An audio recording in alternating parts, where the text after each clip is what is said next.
I'm your host, Karen Hudes. Welcome to this series on the network of global corporate control. Thanks to DCTV, to Carmen Stanley, Project Director, to Maurice Jackson, Studio Director, and to Couchet Starnes on audio and teleprompter. Today's segment is pre-recorded and is called Government. Last week's segment was called Spirituality. Empathy is the capacity to understand or feel what another person is experiencing. This capacity is one of the ways that we can tell whether we're using our prefrontal godly brain.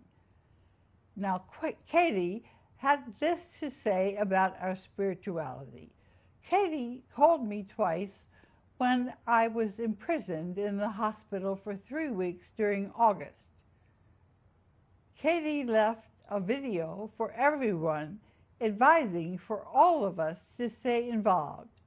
She also had this summary of last week's video on spirituality. Truth Seer liked a tweet you were mentioned in. No matter the religion you believe, we're the very breath of God and divine creations. Our mind is directly connected to all, and our godly brain is unique. It's so important to not invoke religion. It's being used by very evil forces, no matter how pure the intention. Love to all. Now we're going to talk about government. In the 35th segment in December 2015, we discussed Ferdinand Marcos and Ronald Reagan and how cardinal sin and the CIA bribed people to overthrow Marines in the USA and to overthrow Marcos in the revolution, and how Marcos turned down the offer of the Trilateral Commission. Ferdinand Marcos was preserving the world's assets in trust in the global debt facility for us for this day. He was counting on us to learn about and to end the network of global corporate control. We put the Federal Reserve Bank into receivership in the global debt facility last year in April. That was actually 2016. And this year, in summary, I filed liens against the Federal Reserve Bank in the 11 states in which they are located. Kansas and St. Louis are both in Missouri. There's a hidden history.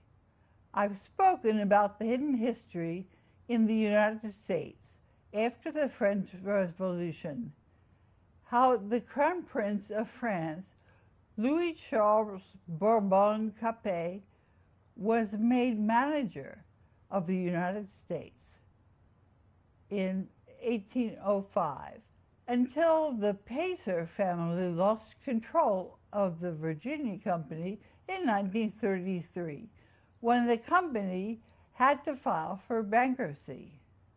When you learn about a hidden puppeteer, history looks a lot different.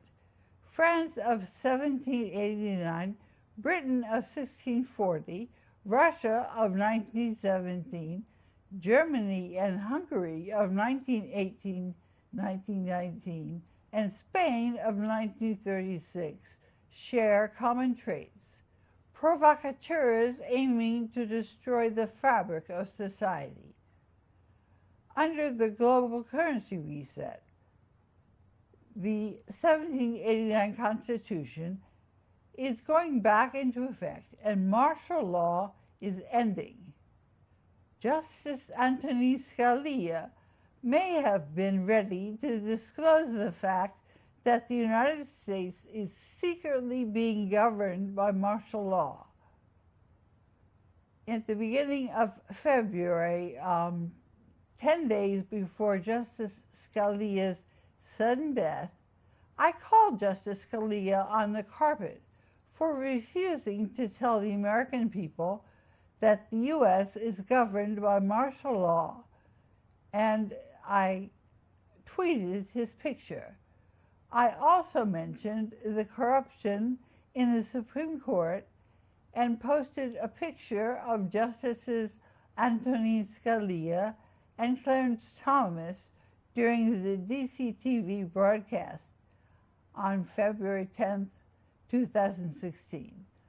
I told the American Bar Association that lawyers are too corrupt to regulate the legal profession anymore, and that there probably shouldn't be a legal profession.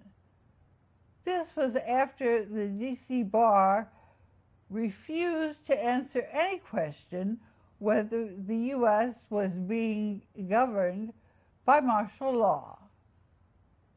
And then the following oath, and they're not making any oaths in D.C.